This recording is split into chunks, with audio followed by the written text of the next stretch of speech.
sad day. It's a somber day.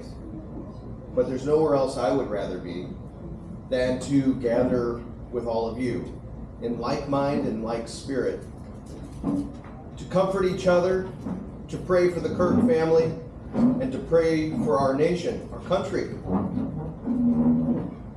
We all probably felt similar emotions when Charlie was killed, when he was assassinated. And almost like a family member, we lost one of our own, because in fact we did. What has been even harder is the response by some of those in our own country, our own citizens, to this horrible thing, this injustice. That's been harder for me than almost anything. My own son, my 17-year-old, I have 7 kids, and my oldest is 17. And he wanted to go work for TPUSA. That was his dream.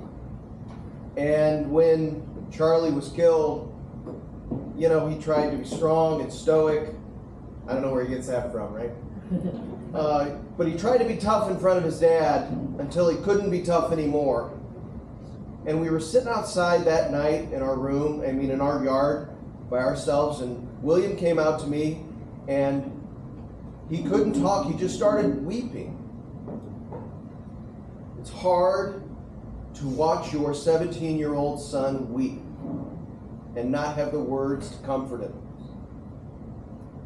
Because I was feeling the same emotions and the same loss and same pain in my own heart. So I just held him, as a dad does. And I tried to comfort him with these words: that Charlie was a believer.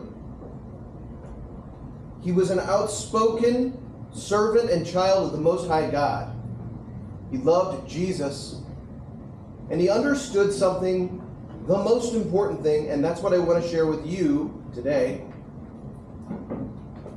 that our country is in desperate need of a revival and a redemption. And there is no hope for our country outside of that.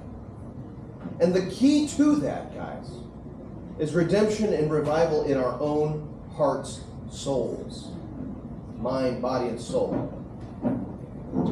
It is the key to the healing of the nation. It is the healing of our own souls and those in our own community. Charlie understood that.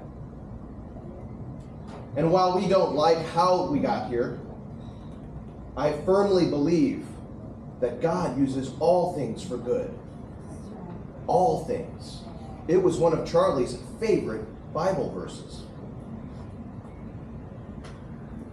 And so I want to encourage you today that although we watch and see the lies spoken about this man, we've seen the disinformation and the garbage coming from so many in our own nation.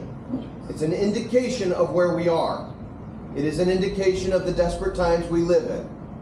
And it is a call for every single one of us in this room to say, "Here am I, Lord, send me." Whatever that means to you. It doesn't necessarily mean running for office or standing in front of a crowd. It means using this, using your voice, speaking truth when you have the opportunity, sowing into someone's life, and sharing with them the faith in Jesus Christ that you have in your own life. It is my fervent desire for you and for me and for my son William, for all your kids, the next generation, that a generation from now, we are all laying our beds old as our time on earth expires.